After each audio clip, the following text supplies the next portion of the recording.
अध्यासात motion, अध्यासात motion गति मतलब जो हिंदी में गति बोलते हैं अंग्रेजी में मोशन।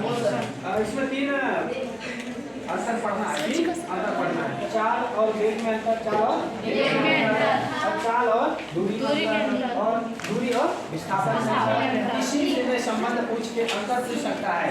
जैसे चाल दूरी में भी अंतर पूछ दे, या वेग दूरी में पूछ दे, या वेग और चाल में पूछ दे, या फिर दूरी और विस्थापन में, किसी में भी पूछेगा तो हम सब में संबंध स्थापित करके बता देंगे। देखिए सबसे पहले चाल और वेग में अंतर, सबसे पहले चाल और वेग में अंतर, चाल और वेग में अंतर निम्नलिखित है। चाल और वेग में अंतर निम्नलिखित है।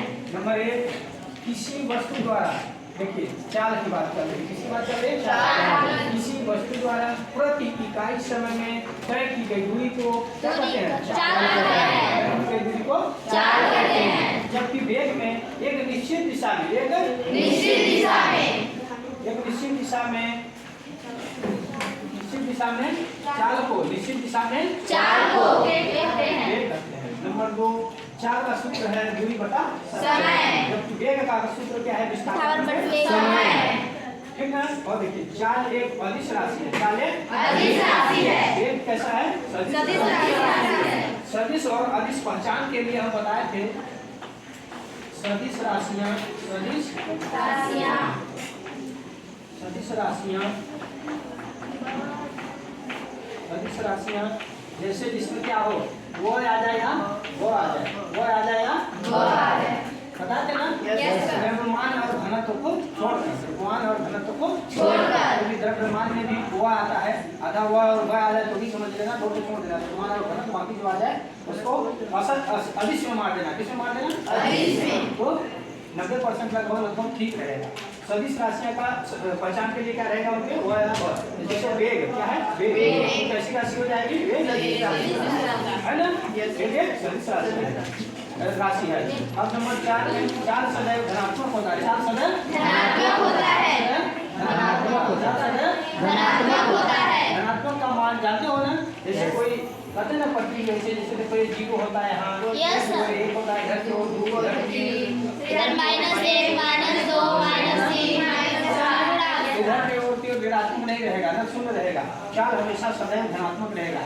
जैसे 1 किलोमीटर, 2 किलोमीटर, 4 किलोमीटर, -1 किलोमीटर कोई नहीं कहेगा, है ना? कभी पीछे भी जाएगा तो बोलेगा कितना किलोमीटर चली है गाड़ी, पाछे कितना किलोमीटर, 1 किलोमीटर, 2 किलोमीटर, 1 किलोमीटर, है कि नहीं? ऋणात्मक और शून्य कभी नहीं हो सकती है चाल। वेग धनात्मक भी हो सकता है और ऋणात्मक भी हो सकता है, शून्य भी हो सकता है। जैसे गाड़ी चल रही है, एकदम धीरे हो गई, शून्य हो गया, धीरे धीरे चल रही है, ऋणात्मक हो गया, हो रहा है ना, ऋणात्मक हो गया, फिर स्पीड हो गई, धनात्मक हो गया, बड़ा लाइन में हो रहा है। तो देखिए सदिश राशियों को पकड़ लेंगे ना। ठीक उसी प्रकार से देखिए दूसरा क्वेश्चन है, चाल और दूरी में अंतर, चाल और दूरी में अंतर। चाल का भी हमने परिभाषा पढ़ा था कि किसी वस्तु द्वारा प्रति इकाई मतलब कोई समय दिया गया है और उस समय में तय की गई दूरी को क्या कहेंगे? चाल कहते हैं। चाल कहते हैं। और दूरी को क्या कहते हैं? वस्तु द्वारा चले गए मार्ग, वस्तु द्वारा चले गए मार्ग। लंबाई को दूरी कहते हैं, लंबाई को दूरी कहते हैं। जैसे हम यहाँ से बागपत से बागमा चले गए तो क्या बोलेंगे? 7 किलोमीटर दूरी हम तय कर लिए। और चाल क्या होता है? अब देखिए दूसरे नंबर में चाल का मान सदैव धनात्मक होता है, पहले ही पढ़ चुके हैं। चाल का मान सदैव धनात्मक होता है, दूरी का मान सदैव धनात्मक और ऋणात्मक और शून्य नहीं होता है। मतलब कुल मिला के दूरी का मान भी धनात्मक ही होगा। क्या होगा? ऋणात्मक और शून्य कभी नहीं होगा। चाल एक अदिश राशि है, चाल अदिश राशि है, अदिश राशि है। दूरी भी है अदिश राशि है, दूरी भी है अदिश राशि है। चाल का सूत्र होता है दूरी बटा समय, दूरी का सूत्र क्या होता है? चाल से समय। अब देखिए तीसरा क्वेश्चन, 2 हो गए। तीसरा दूरी और विस्थापन में अंतर,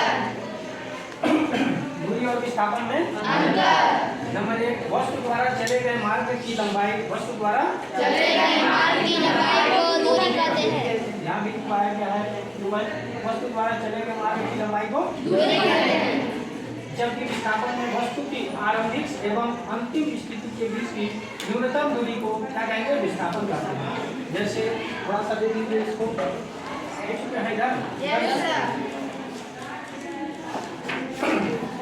जैसे हम यहाँ से कहाँ गए, यहाँ से गए बढ़न, कहाँ गए बी स्थान, इसको क्या बोलेंगे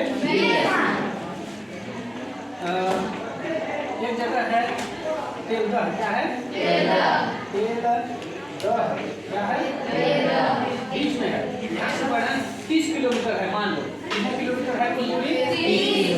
बड़ोखर से कहाँ से बड़ोखर से बड़ोखर से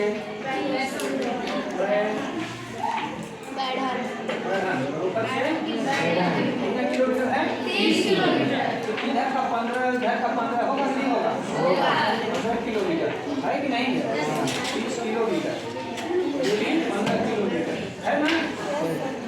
यदि ये यहाँ से कोई व्यक्ति कहाँ से जा रहा है, पैदल चल जाए, मोटरसाइकिल से चल जाए या ट्रेन से चल जाए, ट्रेन तो है नहीं, बस से कार से है ना। यदि यहाँ से गया बढ़न तक, इसका विस्थापन कितना माना जाएगा 30 किलोमीटर, कितना माना जाएगा 30 किलोमीटर। और कोई व्यक्ति यहाँ से गया और यहाँ से फिर से वापस आ गया दूसरा आदमी, तो उस आदमी का बस कितना विस्थापन माना जाएगा, न्यूनतम दूरी कितना माना जाएगा न्यूनतम दूरी। और 15 किलोमीटर उसको पहुँचा है, क्या माना जाएगा विस्थापन उसका 15 किलोमीटर। और दूरी कितनी मानी जाएगी 30, तो ये हो गया और लोग आया 15 है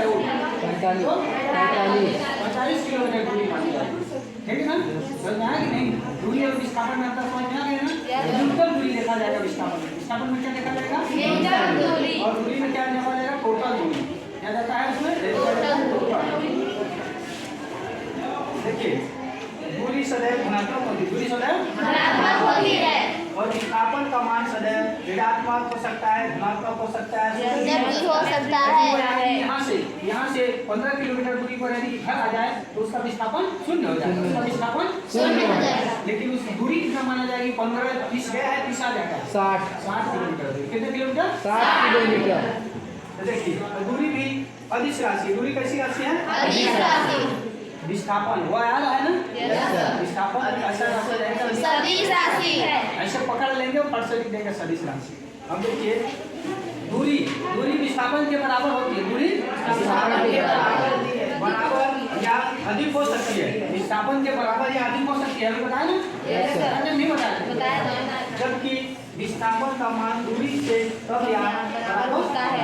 देख रहे हैं ना, विस्थापन का मान दूरी से कम हो सकता है, क्या हो सकता है लेकिन विस्थापन का मान दूरी से कम या बराबर होता है। यदि यहाँ से गए यही रुक गए तो विस्थापन भी 30 किलोमीटर और दूरी भी 30 किलोमीटर है ना। लेकिन अब देखो दूरी विस्थापन के बराबर या अधिक हो सकती है, दूरी अधिक हो सकती है। यदि मान लो यहाँ से लौट आया तो कितना आ जाएगा 45 किलोमीटर दूरी, विस्थापन कितना हो गया 15 किलोमीटर, विस्थापन कितना 30। हमेशा दूरी बड़ी रहेगी, हमेशा दूरी की संख्या मान कैसा रहेगा बड़ा रहेगा। दूरी का मान विस्थापन के बराबर हो सकता है और अधिक हो सकता है, बराबर और हमेशा अधिक रहेगा। और विस्थापन का मान दूरी से कम या बराबर हो सकता है, ठीक ना। तो विस्थापन और दूरी में और चाल और दूरी में और चाल और वेग में अंतर अपन लोग पढ़ लिए। यदि कहीं किसी भी सवाल में मुझसे इसको मिला के यदि तीनों चीजें चाल वेग और दूरी में, चाल और वेग और दूरी में, तो तीनों को मिला के अंतर स्पष्ट कर देना है, बता देना है, ठीक।